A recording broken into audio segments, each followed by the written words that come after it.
How about if I just start at the beginning? you could be honest. Because you know what? They have the sweat equity that went into that memory that they're making with their friends and family. And that's what's important with us. And that's what the I Am Real world's about. Well, that's a great question. You know, one of the best things about a spring food plot is you get a second chance if it fails.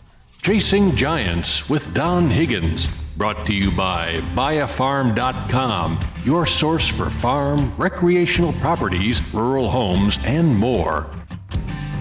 By tapping into Don's years of experience, dedication, and commitment, Chasing Giants focuses on the techniques, strategies, and dedication needed to harvest one of God's most amazing creations, world-class whitetails. Now, here is Don and co-host Terry Peer. Welcome, everyone, to Chasing Giants, brought to you by buyafarm.com. This is episode 68. I'm Terry Peer with Don Higgins on the phone. How are you doing, Don? I'm good. How you doing, Terry? Good. You're about ready to run some marathons after that surgery. Not quite marathons, but it's June 6th, and I had surgery. It's Sunday night. I had surgery Tuesday. I've been up walking, feel pretty good. The oddest feeling in the world is when you've had the amount of pain I've had for 4 months and you wake up in recovery and there's absolutely zero pain in your leg, no tingling, 100% gone. So very thankful that it was an easy fix and pretty straightforward rehab here for a few more weeks, and I'll be back to normal. Yeah, and you just told me that you walked 4 miles one day after your surgery? Yeah, Tuesday. I had surgery Tuesday. Wednesday, I think I walked a little over a mile. I was really tired. Anesthesia really kicks my butt, and pain meds make me sleep a lot. So Wednesday, I walked a little over a mile. Thursday, I took my last pain pill. I haven't taken one since. And I think I walked about 3 miles on Thursday, and then Friday and Saturday I've walked a little over 4 miles each day. I have to do it in spurts. I can't do it straight, but had my neighbor drive me out to the farm.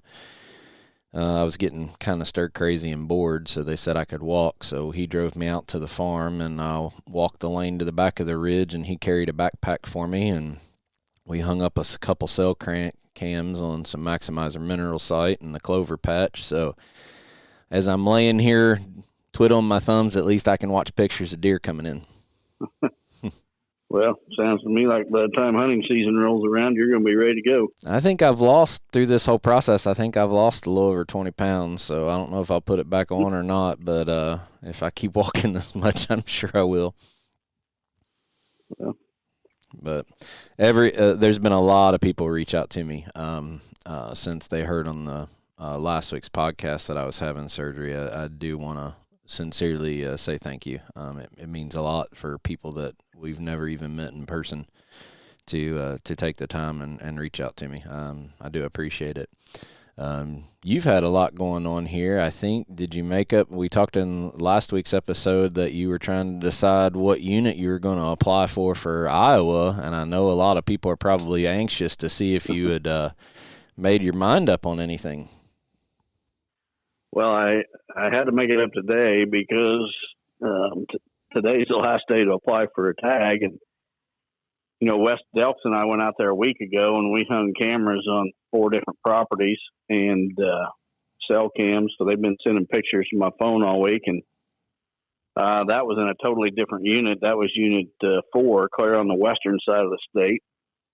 And I'd been previously looking in Unit 8 on the eastern side of the state. And we hadn't got home about 2 days after being out there.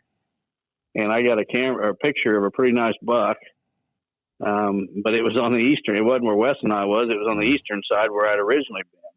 And, I've been tossing it back and forth all week. I keep checking my phone for new pictures. So I just kept hoping there'd be a giant for somewhere to help it make it easier for me to make up my mind. And I finally, this afternoon, just made up my mind that I was going to hunt on the eastern side of the state in Unit 8. Gotcha. And the biggest factor for me was the distance to travel. I can be in my hunting area in 3.5 hours from my home on the eastern side of the state. The western side is 7.5 hours. Oh, okay. So in less than half the time, I can be there, which means it'll be a whole lot easier for me to make more trips. And what I'm going to do is try to hunt the cold weather fronts that come through starting in October, and I can run out to Iowa and hit that cold front a day before it hits in Illinois. And I may stay there and miss it in Illinois and hunt for 2 or 3 days, or I may drive out there and hunt for 1 or 2 days and come home. But that was the fact that I got that picture of that good buck. The best buck I've got a picture of is from the eastern side of the state in Unit 8. And the fact that it's less than half the drive were the two deciding factors. And, my good friend Mark Luster has been pushing me to go to the western side of the state for good reason. Some of the properties I was looking at out there are properties he's hunted in the past. And anybody that knows Mark knows that he's shot some absolute giants. And I've known him for a long time, since before he even lived in Iowa, when he lived in Illinois. And I trust him. He's a big buck slayer, and I know he's not ever going to steer me wrong. So I would definitely like to get out and hunt the western side of the state at some point in the future. It's just fantastic looking area. I actually like the looks of the area better than I do the eastern side of the state. Okay. Just a lot of ag with wooded draws that would just sets up perfect for a bow hunter.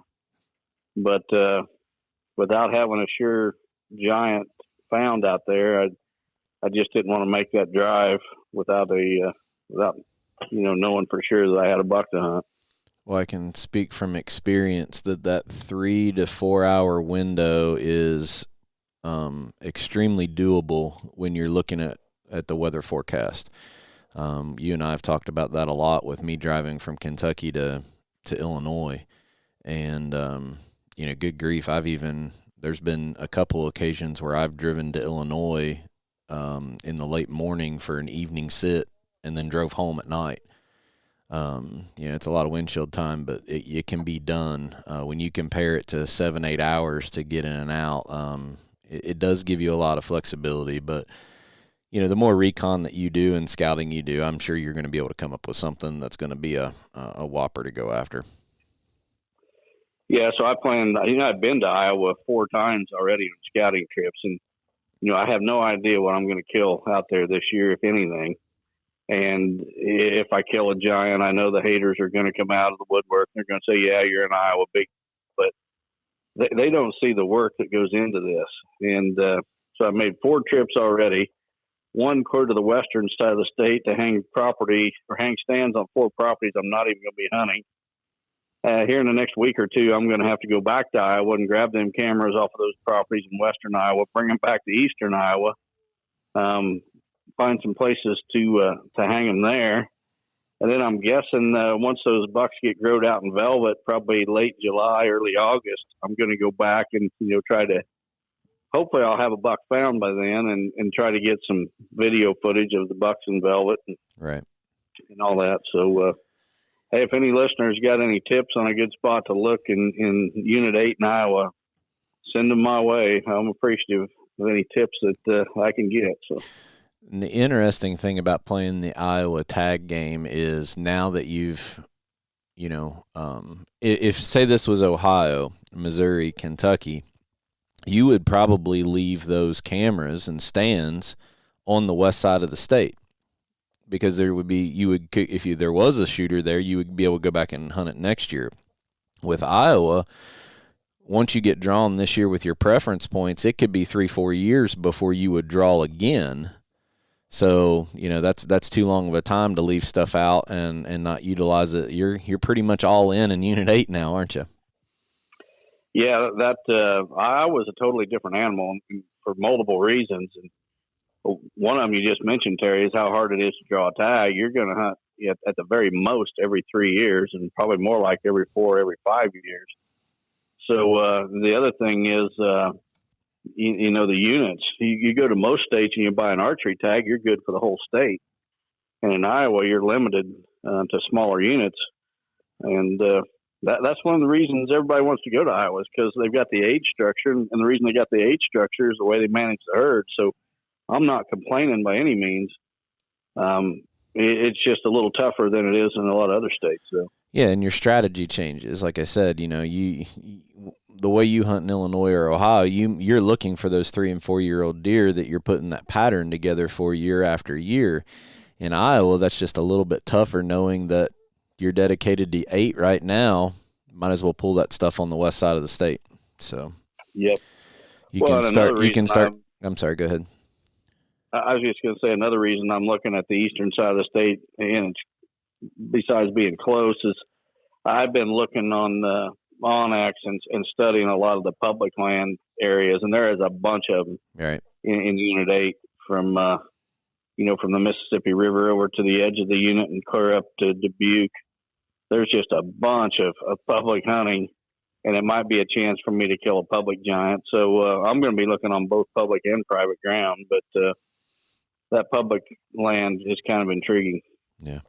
Well, it's still an interesting story. You know, we started this segment kind of like a real world out of state situation. You're not doing anything different than a normal hunter that gets his preference points over a couple years and then puts in and hopefully gets drawn for a tag. Will go in and ask permission to hunt or hunt in public. So it's going to be a really, really neat story following this, and you've kind of agreed to be a little bit more open about your plans. I don't think you're going to give up the specific location of where you're hunting, but letting our listeners kind of follow this experience as you target an out-of-state buck. Yeah, and my whole Iowa story started with that farm that I got permission on, which I still have permission to hunt in Unit 8. So I've got cameras on that farm now. I actually got stands up on that farm now. And it might turn out that there's a giant there. I haven't got a picture of one yet. I did get that fairly good buck this week. He was at a bad angle in the picture, so I can't tell how good he really is.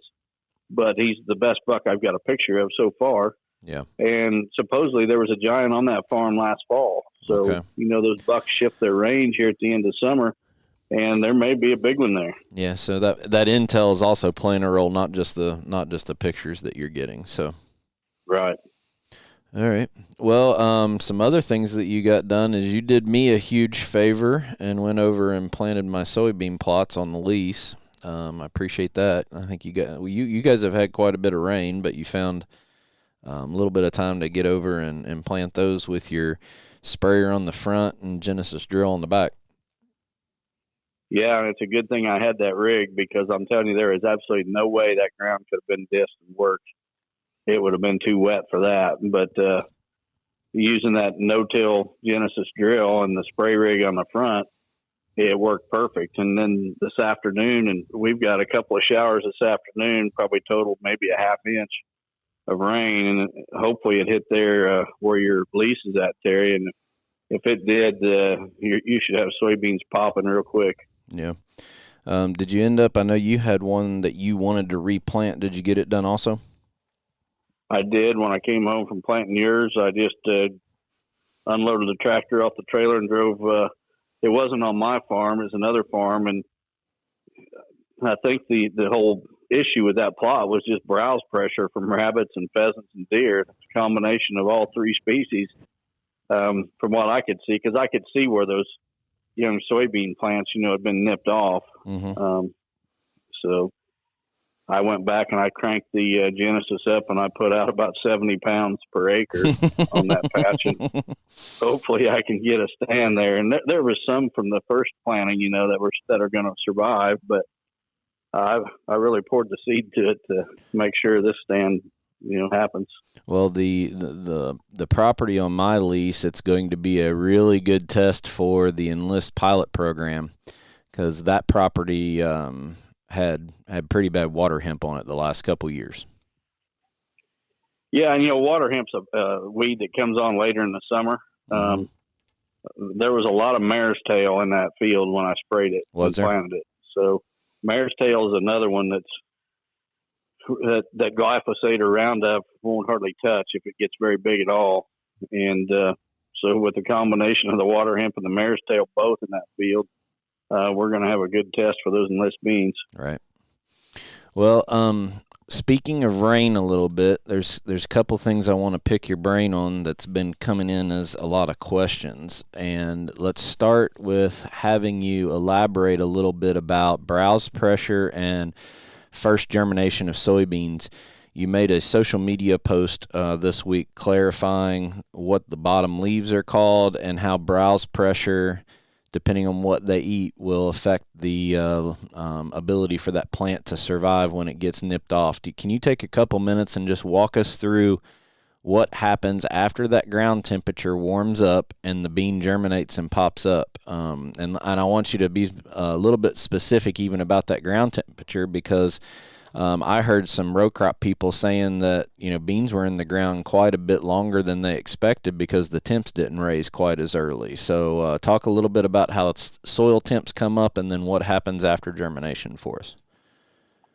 Well, yeah, and I can even take it a step further, Terry. Our real-world soybeans come with that red coating on them. Mm-hmm. Anybody that's ever seen our soybeans has seen that red coating, and that's a fungicide. And soybeans, if they're not treated with a fungicide, if they lay in the ground like it's damp ground and the soil temperature is not warm enough for that seed to really germinate, they can rot.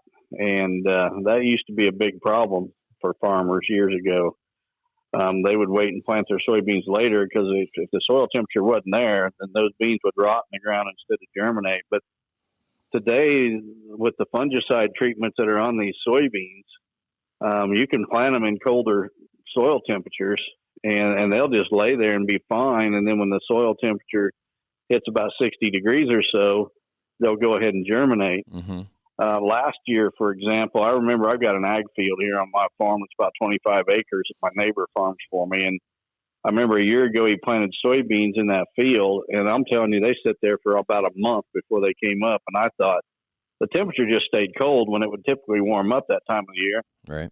And I knew he planted the field, and I kept waiting to see beans, and I never did. And I thought there's no way he's going to have to replant this. But sure enough, those soil temperatures got up there, and those beans just popped up. Every one of them just looked right down the row. And so that's why, those real-world soybeans are treated. It helps you get a lot better germination rates when the soil conditions aren't always perfect. Right. But when that soybean comes out of the ground, that you can almost see the bean itself pop up, and it kind of splits in two. And those first two little leaves, if you will, are called the cotyledons. And so that's the growing point for the plant, right, where that bean splits. Mm-hmm. And if the bean gets browsed below that point, then the plant's dead. It will not recover. If it gets browsed above that point, then the plant can go ahead and recover and continue to grow. And if you go to my Higgins Outdoors either Instagram page or Facebook page, and you'll see pictures I posted. And the one plant actually got the cotyledon circled on the picture. And then I show a picture of one that's been browsed below that, and I picked another picture of one that's been browsed above that. And the plot that I replanted here for myself on Friday, I was out there in the field inspecting, and I seen a lot of soybean stems sticking out of the ground that had been browsed off below that cotyledon, and so I knew those plants were never going to recover. Mm-hmm. Well, I know that, and some listeners are going to think that I'm being a little harsh on this, but it seems that it happens every year, especially with the out-of-state guys that are trying to plant food plots in different states. And they'll go out and they'll take a weekend and just, work their tails off to get soil prep, get beans in the ground, and then they'll go back out midsummer and there's nothing there. And we start asking questions. They think that the food plot failed, and most of the time, when we go back and really look at all the facts, it's either been a browse pressure issue or they got torrential downpours and that surface of the dirt crusted. And I think there's a term, correct me if I'm wrong, it's snapping the neck. So that beam, when it goes to bend up and pop through the dirt, it can't pop through and it actually breaks the stem. Most of the time, if food plots fail in the early stages, those are the two reasons why. Well, it's with soybeans for sure. That bean just, if that ground crusts over, which happens when you get a big rain, and then it dries out, that soybean seed just does not have the strength to bust that crust. Mm-hmm. I remember back years ago, they used to, the farmers, when that happened, they had an implement they called a Rotary Hoe. Mm-hmm. And you might have seen Kevin Thayer has a Rotary Hoe right. That he uses. And the farmers would run them over that crusted ground to break it up and allow those soybeans to come through. Right. All right. So the next phase in all of this is we go out and look at our food plots. I mentioned earlier that, I walked back and looked at my food plot when I was doing my walking on Friday. And, I have beans germinating, but I also have some weeds coming up. Now, I don't have the mare's tail and water hemp situation here in Kentucky. Mine's just going to be some random broadleafs, and I might have some hogweeds every once in a while, but, I don't have the Roundup resistant weeds out here. But I know everybody gets freaked out when they see weeds. Walk us through some ideas and situations. I got beans popping up. They're maybe an inch tall, inch and a half tall. Should I go ahead and spray now, or should I wait till the beans are a little bit higher and then spray later? Well, I don't think it really matters how tall the bean is. Mm-hmm. I think what's more critical is how tall the weed is. Okay. Because some of those, even resistant weeds, if you get them when they're just an inch or two tall, you can still kill them. Mm-hmm. It's when they get up 6 or 8 inches tall that they've got past the point where Roundup or glyphosate is going to touch them. And speaking of herbicides and soybeans, I've got a water hemp and mare's tail problem on my farm. And I think the key to addressing that, there's two ways really. The Enlist soybeans will certainly do it, right? Because it allows you to use different chemicals. But I think the ticket is using a residual. Okay. There's a lot of different residual herbicides that can be used on soybeans, and what a residual does is you put it down when you plant, and it prevents that weed from ever coming on. So it lets the soybean grow, but doesn't let the weed. Yep, it'll kill the weed basically before it ever starts growing. Mm-hmm. And that's what I've used this year. I just really like the Gen 2 soybeans. I think the deer prefer them. I know they'll certainly eat the Enlist soybeans too, but I think if they have their choice, then I think they like the Gen 2 better, and that's what I want to plant on my place. Right. And well, we definitely have more experience with the Gen 2s. That's why we're still in the pilot program of the Enlist. But right. There's when people say there's no difference, they've never planted them, and we're not going to go into that whole debacle now. But we can assure you, if there was something better, we'd be planting it. Now, one other thing that I want to reference back to what I said about people come back, especially the out-of-state guys, and look at their food plot, and it might be demolished. It might be all weeds. It might not have anything but bare dirt. One of the things that you encouraged me to do years ago, even if it's not necessary, but was to put utilization cages up, and if nothing else, to learn what the true browse pressure on that plot was so you can make better decisions for the following year. Talk us in a little bit about utilization cages, why they're a good idea, maybe how many to put and where to put them. Well, how many, it depends on the size of the plot. I mean, if you could have them on each end of a plot, is usually a couple of them is enough. Maybe I'll start with, what is it? Utilization cage is basically just a round fence wire hoop, if you will, that you stake out in your plot. It just keeps the deer from browsing, a little circle. It can be 3 or 4 feet in diameter, and it needs to be tall enough that the deer can't, stick its head in or whatever and browse the crop, whatever the crop may be.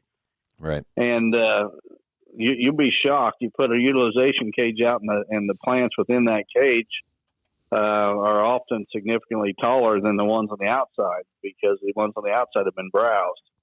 And you may look across your plot, and it all looks nice and even. You think it ain't being browsed at all, but the only way to know for sure is use a utilization cage. Yeah, it's really a tool to understand how the deer are using the plot, like you said, and you might have one end that's a little bit lower. Is that because of the dirt, or is that because how the deer are feeding into the plot, or how many deer am I really feeding? It's especially not in big ag country, but where we live, where there's a lot of timber and connecting woods. You have less chance of even a 2-acre soybean surviving the browse pressure because it's the only soybeans around. So it's a really good tool for you to use, just to understand the browse pressure on your plot and make decisions for the following year. Right. All right. Yep. Before we get to the 30-minute mark, I know all of our friends listening on MTech might have to cut off here. I wanted to make mention before we get to the 30 minutes. I am still telling everybody the Busy Beaver Extreme did not get out as quickly as what I anticipated. So all those who have the Busy Beaver Extreme and want to put their name in for the Lester's Feet raffle, we're extending that until June 30th. You can mail in checks. So there's a tear-off inside of your Busy Beaver Extreme.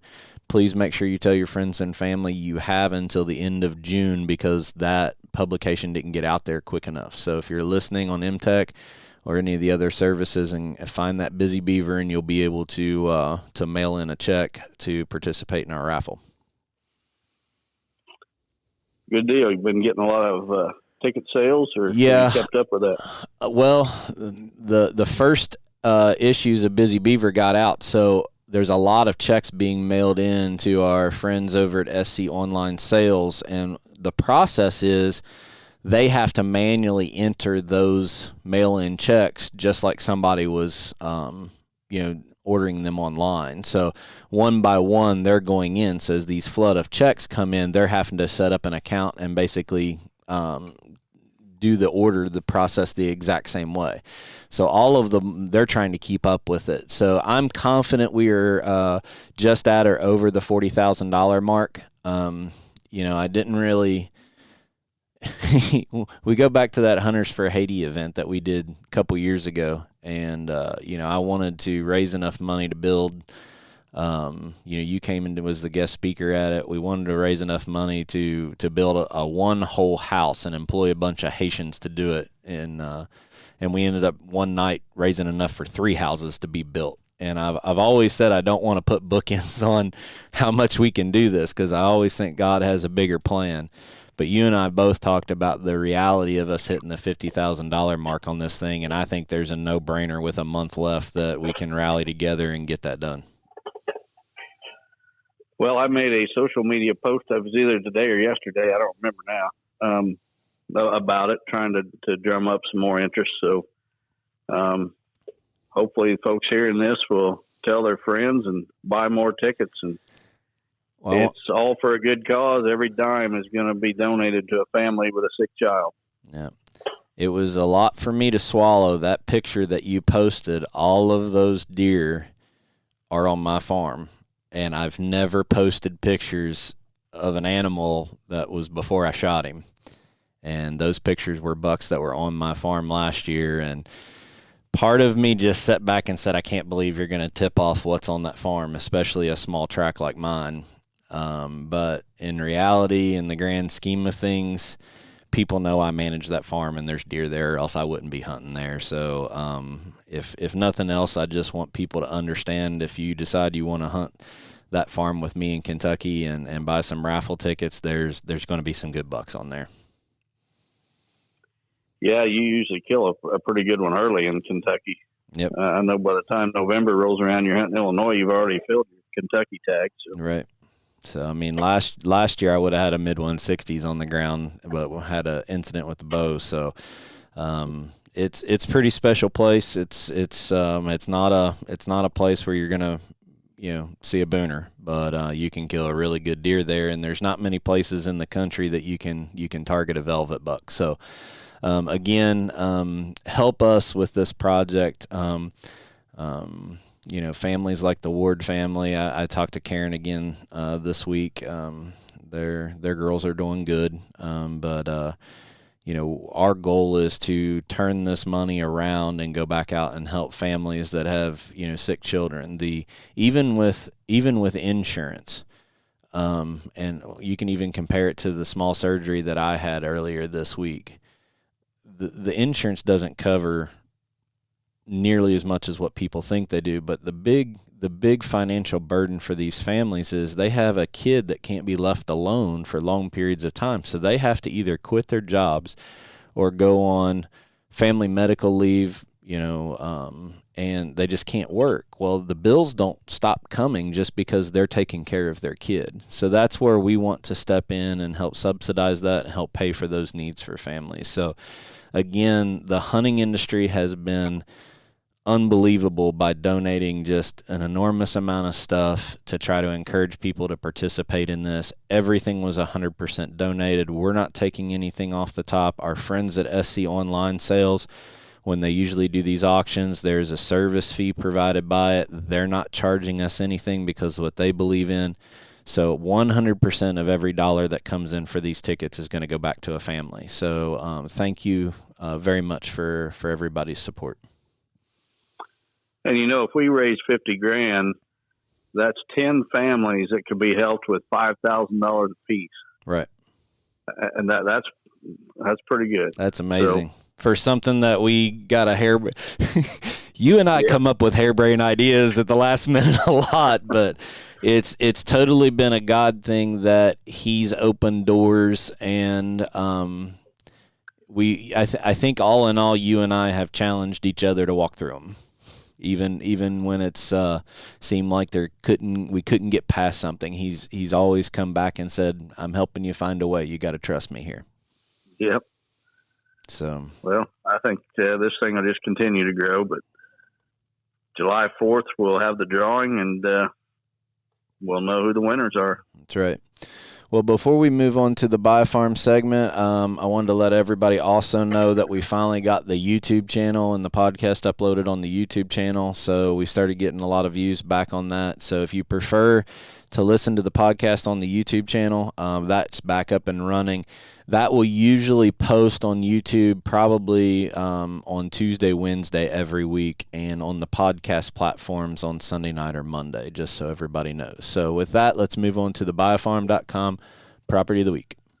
Biofarm.com is your source for farm, recreational properties, rural homes, and more. Now, here is Don Higgins with this week's featured property. Okay, we really got a great property this week. I've actually been on this property, so what I'm telling you is firsthand. I've seen it for myself. It's 279 acres in Hardin County, Illinois, which is in southern Illinois.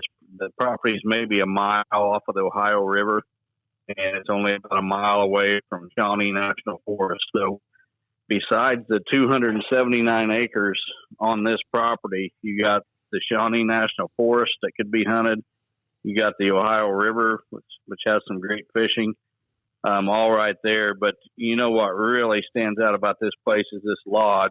There is this is not a pole building that's been turned into living quarters.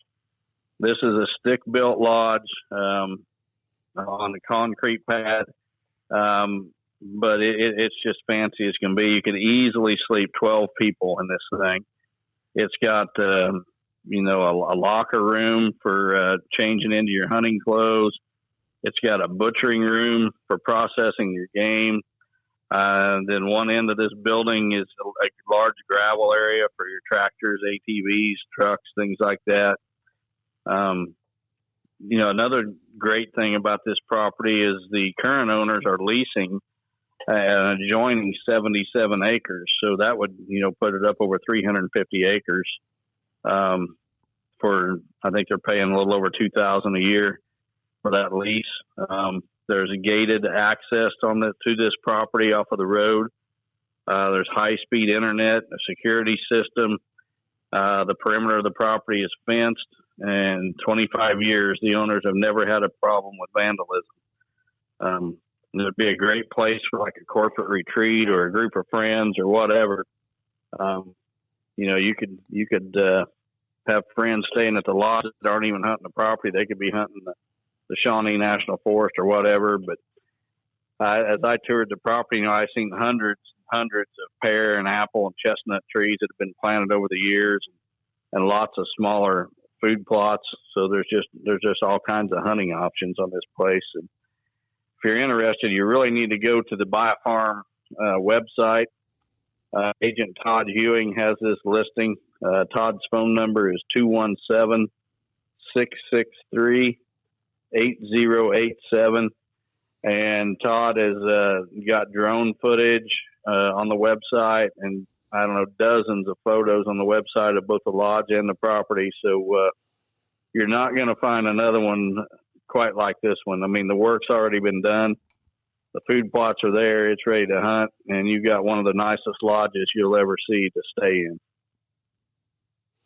Very cool. So visit the buyfarm.com website, or give Todd Ewing a call. Do you want to give Todd's phone number out for everybody? If you got your pen handy, they can give Todd a call to get the details on that. Yeah, Todd's phone number is 217-663-8087. All right. Sounds like a good one. It's nice. Okay. Well, I know that you've picked out some questions tonight, and I think you only picked out 3 because the ones we picked out had multiple questions inside of them. So do you want to just go ahead and bounce to that real quick and make sure we get through all of those? Yeah, we probably should. And again, I'm all over the board. Some of these are recent submissions. Some of them have been submitted a while back. But the first one comes from Gary Redmond from Indianapolis, Indiana. And I picked this question out because we're getting a lot of questions about the miscanthus. And Gary says, I hope it's not too late to order the giant miscanthus grass. Can I spot spray with Roundup randomly in existing vegetation of grass and weeds and plant plugs of miscanthus grass? I want to create a more secure, productive area by adding the miscanthus grass into it and fertilize with liquid Miracle Grow to get established. First off, Gary, it is too late to order miscanthus, and we're going to be doing a big push next year for people to get their miscanthus ordered and planted early. The earlier, the better. As soon as the soil conditions allow, it doesn't matter how cold it is. If the soil conditions are dry enough that it'll allow you to get this stuff planted, you need to be doing it. And then when the soil temperatures warm up, those rhizomes will break dormancy and start growing.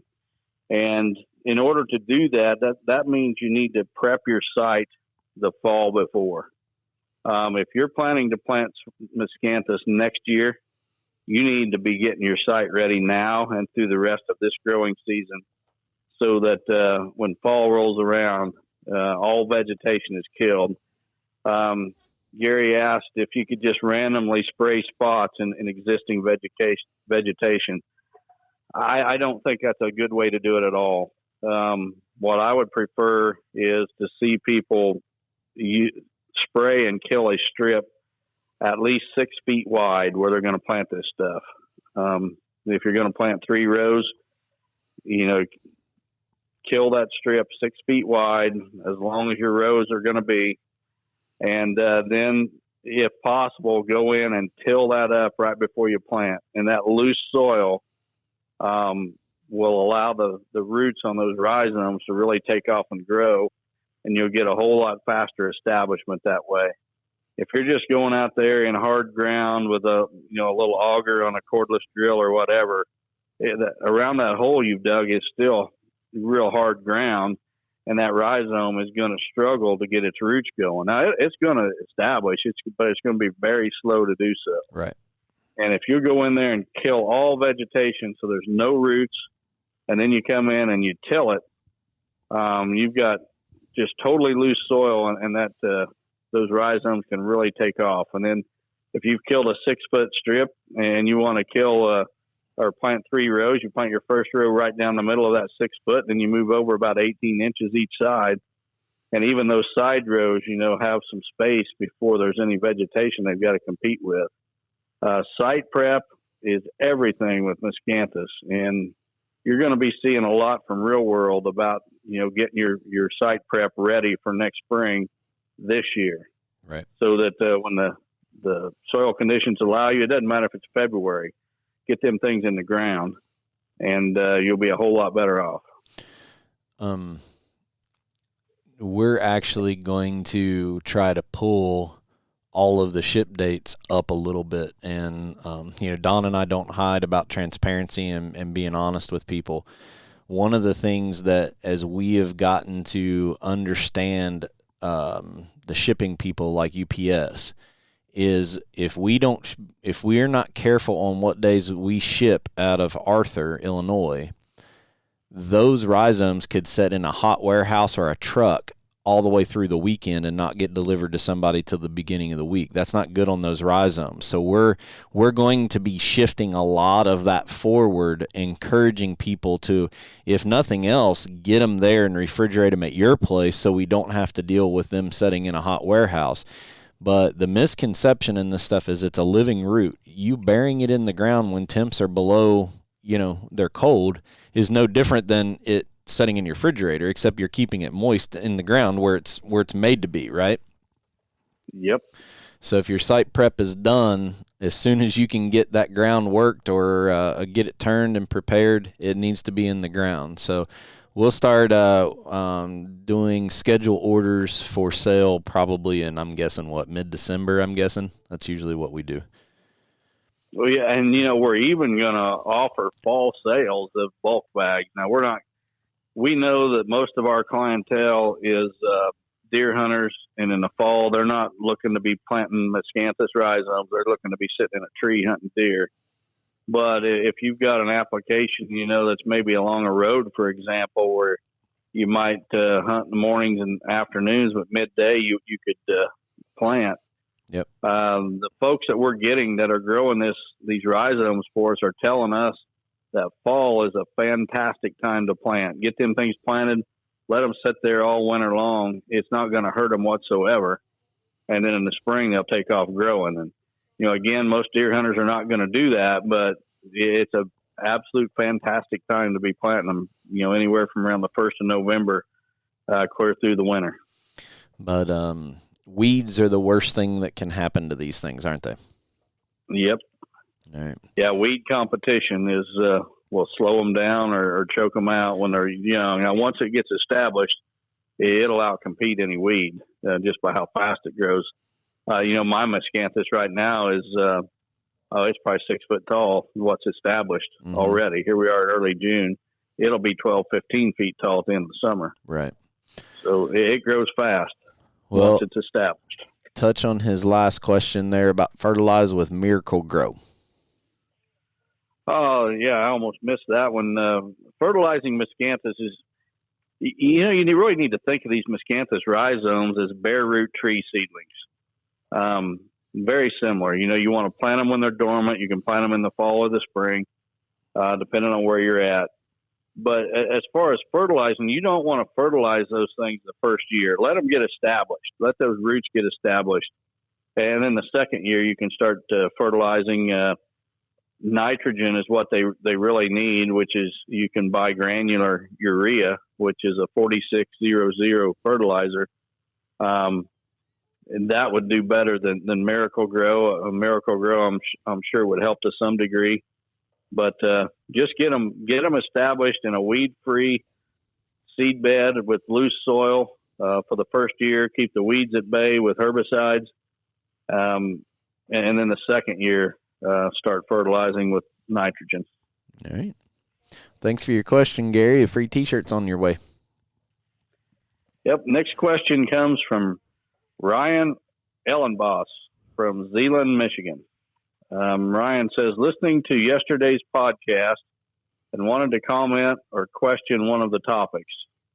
Don mentions he doesn't use cell cams and also talks a lot about the most important thing when it comes to killing mature whitetail is lack of human intrusion. How do you consistently check your cameras without human intrusion? I hunt a different state than where I live, so I really rely on my cell cams for that reason. But it's mostly because of human intrusion. I get it that you can put your trail cams on the edge of property to limit intrusion, but even going around the edges of the property includes some human intrusion to go check the cameras.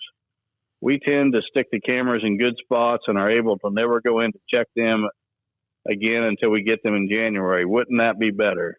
Please help me understand the logic beside the ethics of making it easier to kill the animal. Thanks for all you guys do. The reason I picked this question was right out of the gate when I was sorting through submitted questions. He says, Don mentions he doesn't use cell cams, and I actually do. Now, in the past, I haven't a lot. Last year, I had one cell cam to my name, and it was a Exodus render that I was very happy with. That's the only one I used. I was just testing it.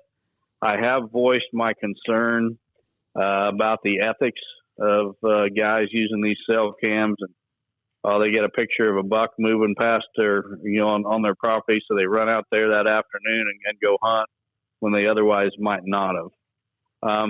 Ethics is a personal thing. I'm not trying to tell anybody what's right or what's wrong. Ethics is a personal choice. I just talked about earlier about the cameras that Wes and I put out in Iowa a week ago. Those were all cell cams. So I've got a dozen more cell cams that I just purchased here recently, and it's mainly for my Iowa farm. So, I don't want anybody to think that I don't use cell cams, because I do. And I don't want anybody to think that I look down on somebody that does. I just think that I just encourage everyone to think about what they do from an ethical standpoint. I absolutely agree with you, Ryan, about the human intrusion factor. Using cell cams versus regular cams, you can really cut down the human intrusion. But typically what I do is I'm using these trail cameras to gather annual footage, so I can put together annual patterns of the bucks that I'm going to be hunting in the future.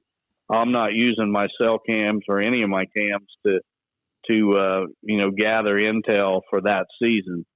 I guess I am my cell cams in Iowa. I'm trying to gather information right now that I'm going to use this season. But in the past, typically the cameras that I'm using are just gathering information for future seasons.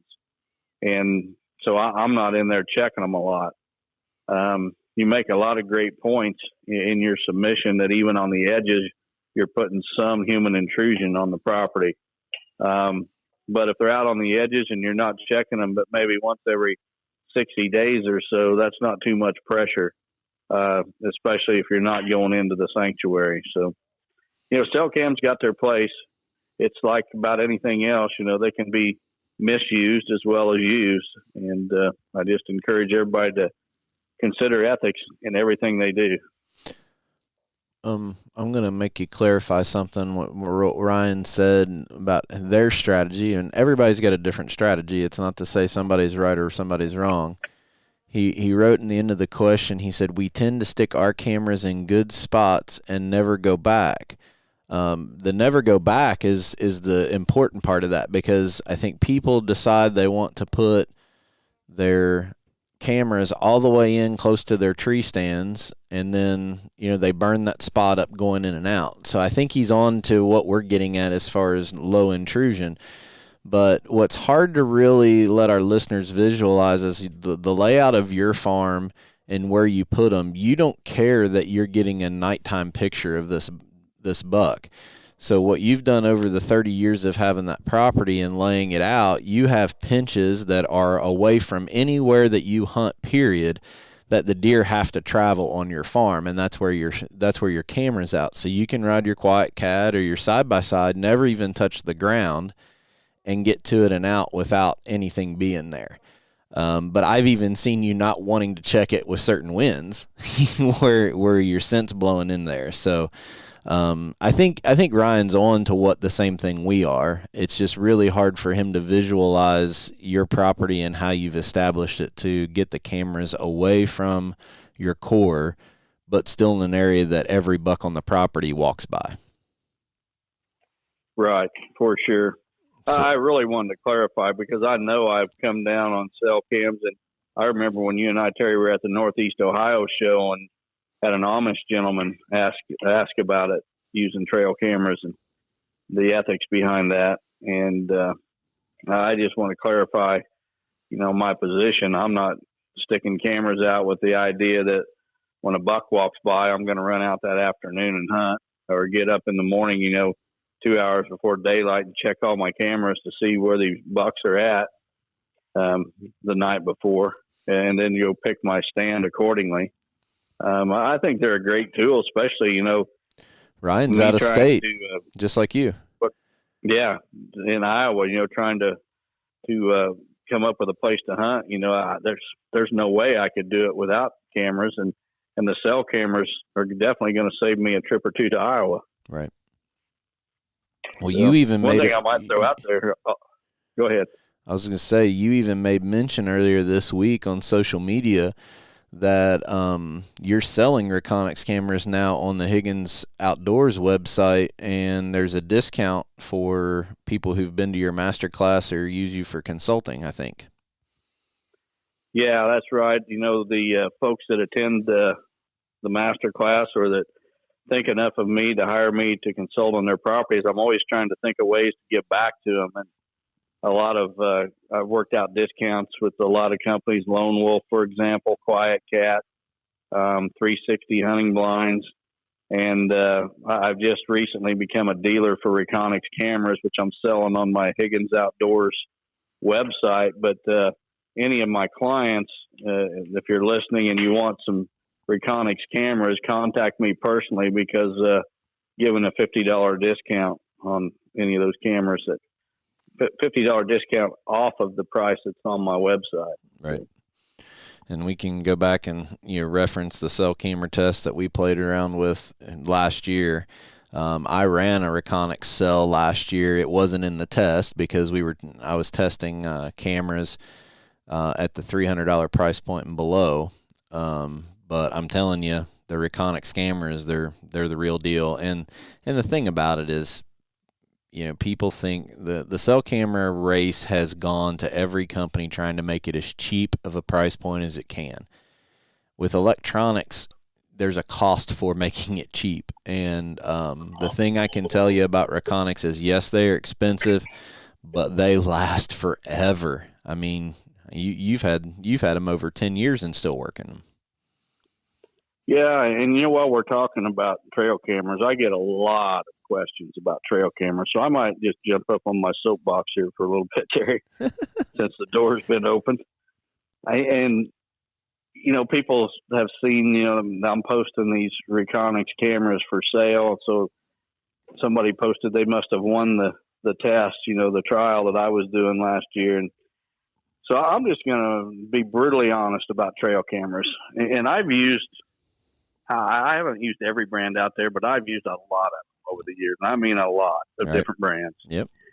In my opinion, the very best trail camera out there is the Reconyx. And I started using them in 2010. So it's been 11 years now. Every Reconyx camera that I ever bought, I'm either still using it to this day or it got stolen. I don't have a single one that's just sitting there because it's junk. There's nothing that comes close, in my opinion. Battery life, trigger speed, they just don't miss pictures, a whole lot of other things. The next best camera, in my opinion, is of the ones that I've used, is the Exodus. The Exodus render that I used last year I have absolutely zero complaints about that camera. I don't think Exodus is quite up to Reconyx standard, but I can tell you this: the people behind the Exodus brand are my favorite trail camera people in the industry. I just think the world of Chad and Jake and those guys with Exodus cameras, and I know their cameras are getting better and better. I hope the day comes where their cameras are the best in the industry, because I just like those guys so much. Right. And then after that, there is a big drop off. I would say if I had to pick a number 3 camera, it would probably be, of the ones I've used, is probably covert. If it's not covert, it would be Browning. But I bought 12 new Brownings last year and had issues with several of them. They don't even come close to Exodus or to Reconyx, in my opinion. And then down at the bottom, and there's all these junk cameras. And here's where I really want to go with all this. Everybody says, yeah, you say Exodus is the best, but they are by far the most expensive, and they are right out of the gate. Reconyx, not so when Exodus. you take a camera and you divide that cost by 10 years, because you're going to get at least 10 years out of it, and probably get 20. It's the cheapest camera out there. You can go buy these $50 piece of junk garbage cameras, and guess what? It's not even going to make it through the first season, and you're going to be sending it back for repairs or warranty work or whatever, and it's certainly not going to make it through the second season. Right. And when you think about, the trail camera is a very important piece of equipment for me, because when you're hunting the biggest of the big bucks, you absolutely cannot afford to miss pictures. And that's what it really comes down to for me, is I cannot miss a picture. When a target buck walks by, I can't miss that picture. I got to know my camera's working. And Reconyx has that dependability. You can put a Reconyx out there and not touch it for a year and go back, and if the batteries aren't dead, and they're probably not going to be, it's still going to be working. And I need that dependability. And, saving money right out of the gate is not saving money in the long run for me. So there's my speech on trail cameras. Well, and we're going to get, that speech is going to create about 75 private messages to me within the next 48 hours. So I'm just going to clarify one thing about your speech. Everybody's going to say, what about the Wise Eye? What about the Wise Eye? You've never used the Wise Eye. I was the only one that was testing that one. So Don, I'm going to have a Wise Eye for Don. There was one on his farm, but he never even had the app. So Don's going to have one of those this year. I now have 6 of those. I don't know how many Reconyx I have now, but we're going to give one of those to Don, and that way he can play around with it too. So just so everybody knows, and we're going to get, a gazillion messages about it. Those comments are based on the ones that you've operated and ran. Exactly. And there's other brands I have not used. However, I will say there's some brands I have used that I would really like to call these people out, because their cameras are total garbage. Garbage. It's garbage. Been a couple of weeks since we've used the word garbage. I was on social media this afternoon, and I seen one of these companies. Actually, I seen both of them. There's 2 that I really consider trash, and both of them were making a push for sales. Had brand new ads or whatever on social media, and it was all I could do to keep commenting. But I tried to be a good boy, and I just scrolled on past. Yep. But I'm telling you, there's some junk out there. Yep. It's amazing how many times hunters will spend crazy money on a bow and then buy the cheapest arrows they can find, or they buy a out-of-state hunting lease, spend all this money, all the fuel, put in food plots, and then buy a cheap $100 trail camera and not even come close to getting the amount of deer that they need to get on camera to be able to utilize it. So cheapest is not always the better. The real joke is these same guys will get on social media and they will defend these junk cameras. You can go on there and you can say, what's the best trail camera made? And you just listen to the responses. And every brand out there will be mentioned. And these clowns are mentioning brands that are total garbage. They don't even know what a good camera is, and they're out there spewing their opinion because they used one camera and it took a picture.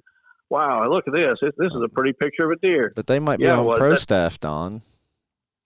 Yeah. Well, what they don't know is they just missed 385 other pictures to get that one. And the funny thing about you selling Reconyx is we've gotten offers to be sponsored by trail camera companies, and we've turned it down, and we're buying Reconyx cameras. So yeah, multiple. We've had multiple camera companies want to give us cameras and sponsors, and I just won't.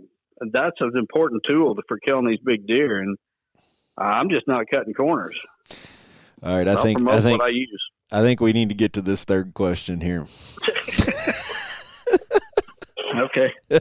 Well, I'll let you say. Wound up now, Terry, for you this week. So you're sitting there recovering from your surgery. Hey, I gotta have something something to do, Lane here. All right. Our last question comes from Stephen Skipper from Georgetown, South Carolina. Stephen says, "Greetings to you, Don and Terry. Thank you for the hard work and dedication you have put into the knowledge that you are sharing. I recently discovered you on YouTube and your podcast. I have been a little obsessed with trying to listen to all the episodes and get caught up. Just finished up episode 52 and still listening. Thank you for keeping it real for the hunting community and mostly for sharing your faith in our Lord and Savior. God has blessed me and my family in more ways than I have time to describe. I recently purchased 138 acres and I am currently clearing a 4 to 5 acre new food plot that used to be a pine plantation.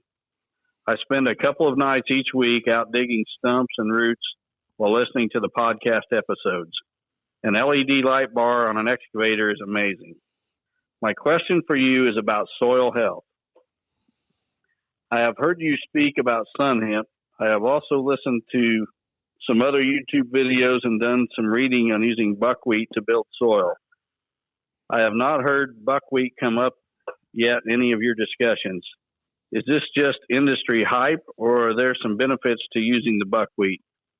Based on soil samples, my pH needs to be raised, and I will be applying lime accordingly. My thoughts were to plant some sun hemp and buckwheat now to get some coverage and shade out weeds. Then come back later and plant some real-world soybeans, followed by a fall mixture broadcast into the beans later in the year. Again, thanks for sharing your knowledge and faith and making a difference in my life. I hope God continues to bless you both. Sincerely, Stephen. P.S. Terry, my CNC machine shop funds my love of the outdoors. God is good." There you go. So, let's see. Question is on buckwheat. There is a lot of plants that are good for building the soil. Buckwheat is one of them. Sun hemp is another. Another one that I like real well is sunflowers. What these plants do is they produce a lot of organic matter, that plant itself. As that plant breaks down, as it ends its life cycle and it breaks down into the soil, it puts a lot of nutrients back into the soil. So, sun hemp is a big, tall plant, puts a lot of organic matter back into the soil. Buckwheat is not quite as big, but, it's got its place as well.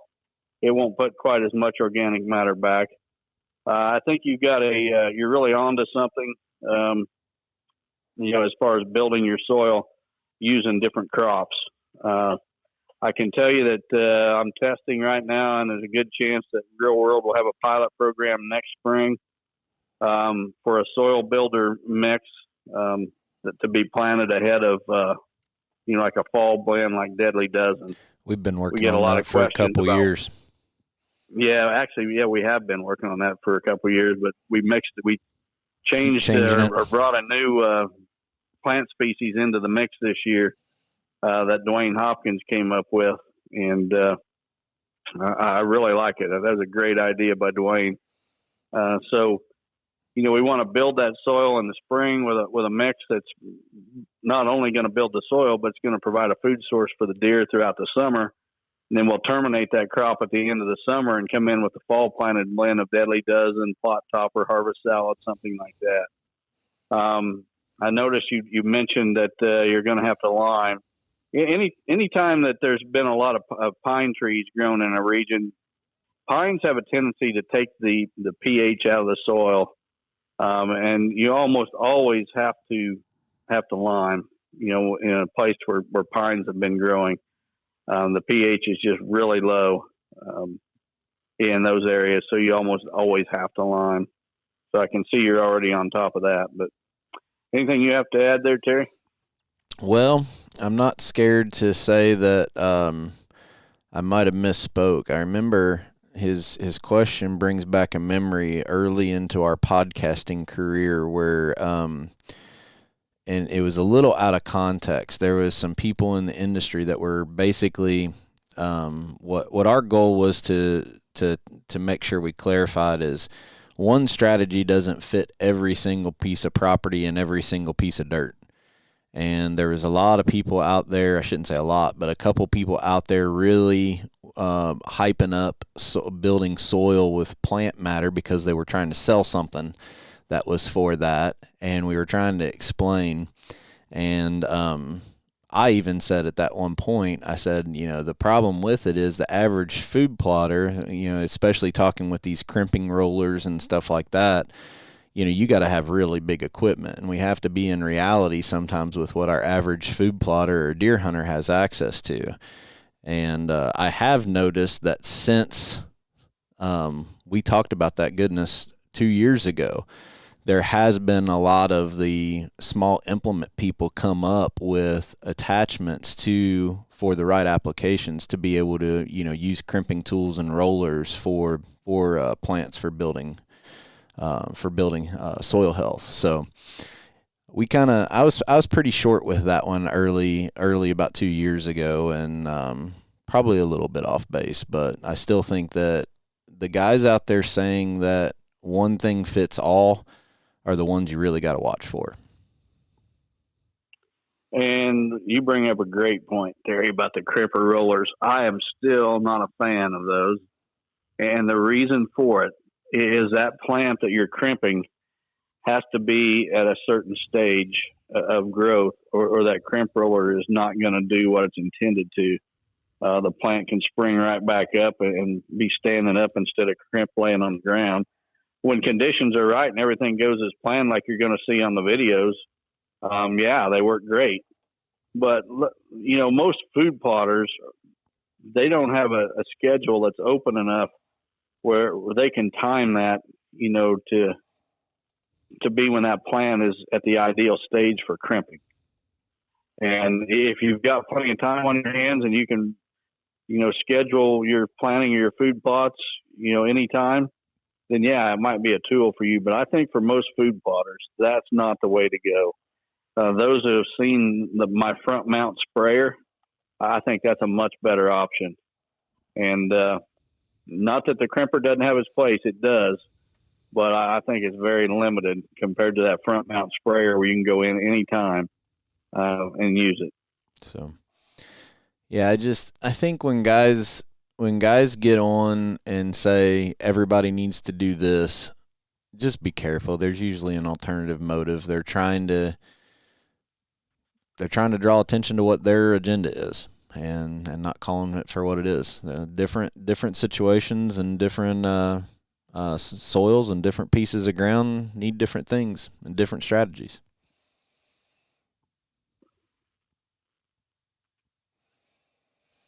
So, all right. Well, that's our third question. You got anything else to wrap up for? We're a little over an hour tonight.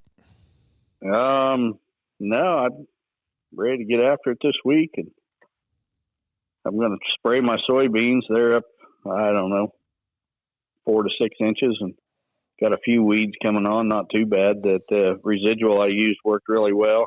Will you just use your front mount sprayer for that and just extend out the holy crap, a mouse just ran across my foot. People almost saw my lack of faith because I almost said a dirty word on air. That's goodness. The first in our podcast history, a mouse. Goodness the gracious, that thing just ran right across my foot. Lucky I didn't jump up and hurt my back, but goodness. Anyway, my question was, will you still use your front mount sprayer on the tractor to do that after the beans are up? No, I've got a sprayer with the 30-foot booms. Well, total 30-foot. There's a 10-foot swath and then 2 10-foot booms on each, or one on each side for 30-foot total. And I can make fewer passes across the beans that way and cover more ground. That's what I'll use for that. Okay. Well, all right. Well, you have a good week, and we'll be back on here next Sunday night for the second week of June, and hopefully giving an update about what's going on with food plots and maybe another update about Iowa, depending on if you get out there soon. So why don't you take us out with our sponsors, and thanks, everybody, for listening.